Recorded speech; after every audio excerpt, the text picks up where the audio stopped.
overall, as a year, 2021 blew 2020 out of the water in pretty much every way you can think of. And this includes in the way of Transformers. While I did sing the praises of what 2020 brought us in the way of figures last year, looking back, I was a little exaggerating maybe a bit, or I was still caught up in what we had just gotten.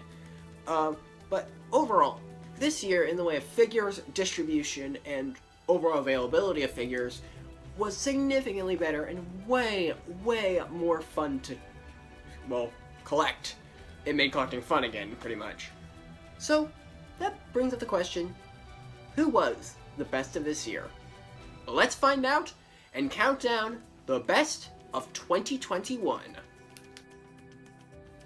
Coming in at number 10, we have Kingdom Deluxe Class Ravage, who was, well, he was a PulseCon exclusive, so I'm starting off a bit out there, I guess. But this is a fantastic figure. Overall, it's basically just Cheetor, but better. Or rather, it's pretty much just Cheetor from the knees down, and everything else has been completely changed, as this is a borderline new mold, only sharing a few parts and a bit of engineering with Cheetor. And I think this is how more convention exclusives should be handled, not just being simple repaints. Give us more stuff like this, more stuff like the Bailiff. And overall, just, oh, he is so lovely looking. Transformation is stupid fun. Articulation is great. Full elbows. No 90-degree skimping here. Overall, just a great figure. And he's overall very faithful to his actual appearance on the show, until you get to the legs, which, yeah, he should have clawed feet, but I can see why they didn't do that. But overall, Ravage is a great figure. I think he's still up on Pulse, but he may or may not be. So if he is, definitely picking up. He's a good figure, a little pricey, but well worth it. Coming in at number 9, we've got Transformers Cyberverse Deluxe Class Cheetor, and Cyberverse hit its stride this year. Nearly every single figure Cyberverse put out this year was absolutely phenomenal. Well, compared to what it brought us in the past, but overall, they're still very good figures, and Cheetor is no exception. Articulation is great. He looks basically perfect to how he looks in the show. A little bit of kibble back here, but nothing too major. Transformation is fun and simple, and overall, just, if Cyberverse had kept up this quality from the very beginning, no one would have complained about this. This is a fantastic little figure, and really fits into any Cyberverse, or even an animated display. His accessories are pretty good, other than the fact that they're done up in clear plastic, but I don't really display him with his other accessories aside from his swords. But overall, if you want a good representation of Cyberverse Cheetor, get this figure. He is amazing. Coming in at number 8, we have Generation Select's Transmutate. This is a very clever use of a mold. Using a mold that's meant to be taken apart in the form of Paleo Trex, and applying it to a character who in the show is supposed to be very deformed and have an uncanny look to her. It fits so well for this character, and honestly, it was just kind of asking to be done from the start. And just overall, it's a really nice looking version of this mold, done up with this nice bronze and turquoise that makes her really stand out on a shelf. The head sculpt is borderline perfect, opening mouth, awesome, and just overall, you can pretty much configure her into whatever freakish abomination you want to pull off. As you can see here, I have a leg flipped upside down. I have her. This arm right here is pretty much just both the lower arms Frankenstein together, and I decided to try and replicate her cannon arm with this arm, and I overall think it turned out pretty good. So yeah, overall, This is a great repaint of an already very solid fossilizer. Coming in at number 7, we have Transformers Cyberverse Deluxe Class Slug. Honestly, I wanted to put all of the Cyberverse Dinobots into this slot, but I decided to only go with Slug because he is easily the best among them. This is just a great deluxe figure. I still think Bumblebee is the best, but he's definitely up there with the best. He is fantastic. Just a great representation of how he appears in the show. Plastic quality is top-notch. Articulation is pretty good. I wish he had a proper bicep swivel, opposed to having a below-the-elbow swivel for some reason. Transformation is very, very creative, very clever, and pulls off some very cool tricks. And just overall, a very solid Dinobot. And honestly, I think if you want to get Dinobots on a budget, go for the Cyberverse ones. They're all really good, but Slug is easily the best among them. Just overall, a great Cyberverse Deluxe figure. Coming at number 6, we have Transformers Kingdom Commander Class Rodimus Prime. This is basically SS-86 Hot Rod, but better in every conceivable way. His transformation is way more fun, he comes with a lot more stuff. Articulation is so much better. If you remember back in my review for Hot Rod, I complained about the shoulders. He still has the somewhat awkward shoulders, but I find they're way, way more fluid and way more natural feeling on this figure. The transformation is stupidly fun and very, very complicated with a lot of stuff going on at once. Articulation is top-notch. Alt mode could be a bit better, but it's easily made up for with the near perfect robot mode. The paint on him is absolutely phenomenal. No chippage whatsoever within my roughly month of owning him. And overall, just the definitive Rodimus Prime figure. If they ever wanted to do a masterpiece, they should base it on this guy. Coming at the halfway point at number 5, I'm holding my camera up because these guys will not fit in when I have it on my tripod. We've got a 2-for-1 in the form of Transformers Movie 1 Leader Class Megatron and Optimus Prime. These figures have aged like fine wine despite their age and obvious clunkiness. The ratchets are beautiful on these guys. Their automorphs still work. Megatron's electronics even still work.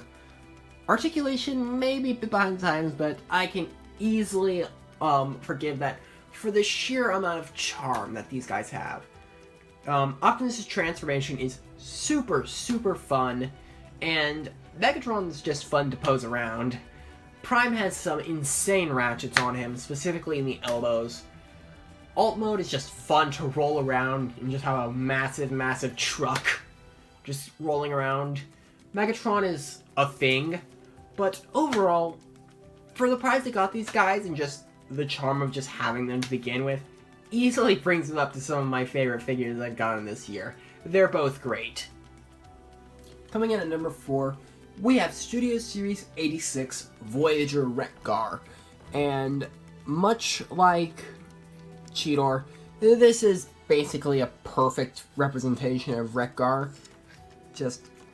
He looks amazing. The detail, the panel lining, everything looks great on him. The articulation is out of this world. He has an ab crunch. How often do you get that on a Transformer? Head sculpt is practically perfect. Transformation is very, very fun compared to other SS-86 figures. Alt mode is amazing. And not to mention, spinning wheels, yep. Just overall, this is a fantastic Voyager figure, and is by far, well, almost, my favorite figure from SS-86. I do have a few gripes with him. For instance, some of the joints on mine are pretty loose, but overall, if you can get a good copy, this is just a fantastic Voyager class figure. And it's nice to finally get a good Wreck-Gar figure.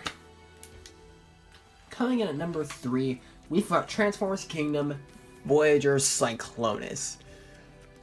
I don't know what I can say about this guy that hasn't already been said.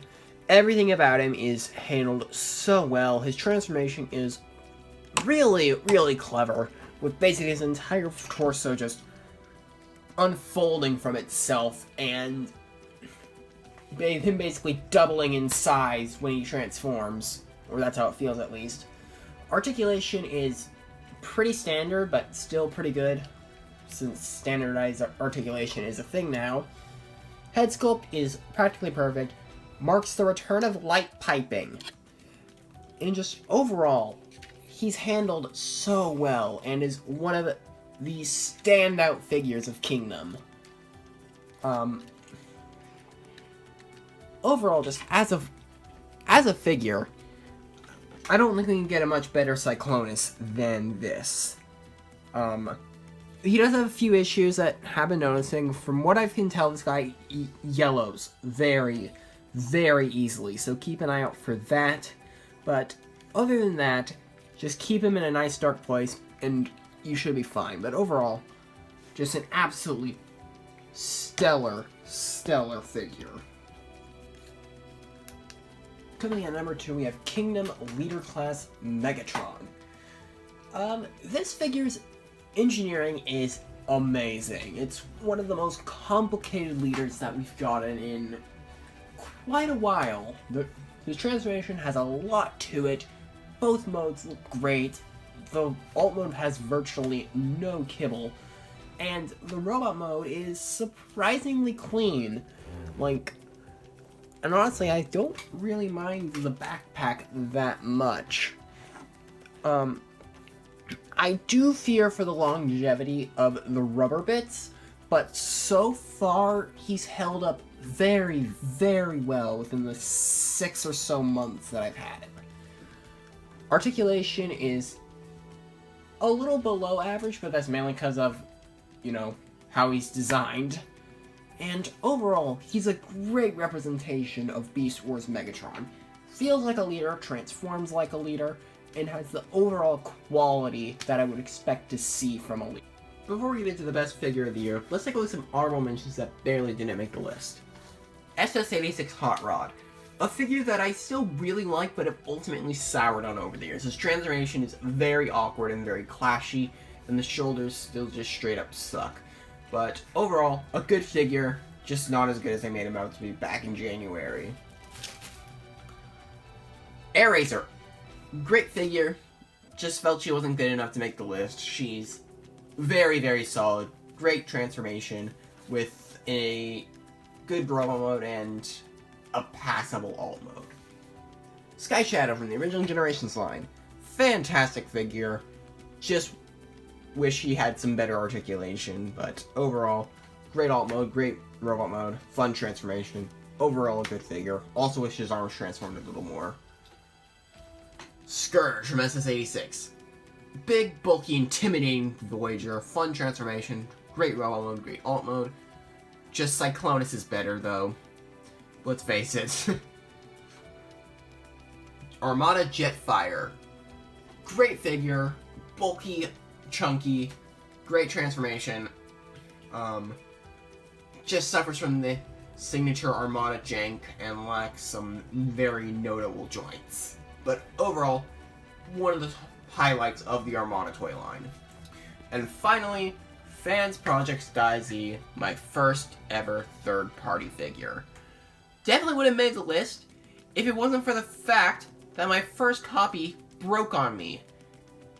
Yeah, if he didn't break on me, he would have definitely made the list, but with that, he's been bumped down to an honorable mention. But overall, a very solid third-party figure.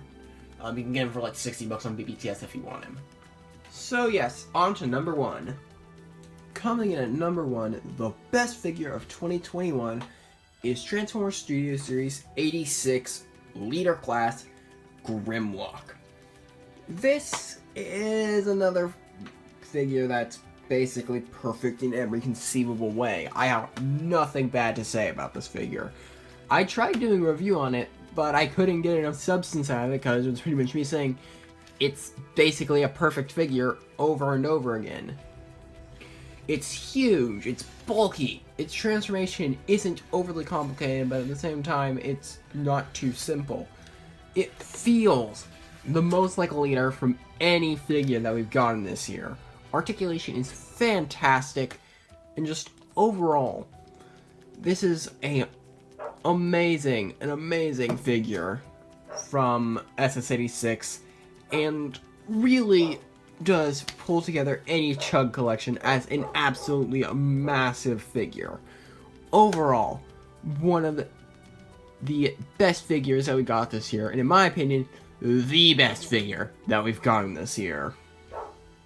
And now welcome to a segment I like to call Bottom of the Barrel, where I take a look at the absolute worst figures I've gotten this year. So first off, we have Netflix Elita 1, did an entire review on her. Best version of the mold, but it's still not great. Transformation is lazy, articulation is actually pretty alright, but overall, there's far better figures out there. We're supposed to be getting a new Elita next year in Legacy, so yeah. She's not going to be in my collection for much longer, most likely. SS86 Cup. What a disappointment. Transformation is super clashy, not fun at all. Articulation is fine. His freaking rip-apart gimmick is just... Some stay on tighter than others, but it's such... It's such a hindrance to him, in my opinion. The face sculpt. Ugh. Not to mention, mine came out of the box pre-chipped. Not a good figure. Don't like it. And then the absolute worst figure I got this year is Cyber Battalion Jetfire. For paying $15, I at least expect to get knees. This is just, one of the worst impulse buys I've gotten in my entire life. He is not good whatsoever. So, what do these guys get? What is their punishment? Kirby. So that wraps up the best of 2021. This was a fantastic year, bringing Beast Wars back into the limelight, giving us some excellent G1 style figures through Studio Series 86 and Kingdom, bringing us some of the best figures Cyberverse has ever brought us, and overall just being a year with a lot of really solid figures from all corners of the brand. We even got a couple good masterpieces this year, surprisingly, which is something I wasn't expecting to say. But overall, just an absolutely fantastic year with some of the best figures I've had the honor of owning.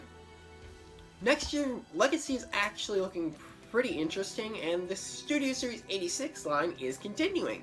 So I'm happy to see what kind of awesome stuff we're going to be getting here from Legacy and Studio Series. So yeah, see you guys next time, and Happy New Year's! Bye!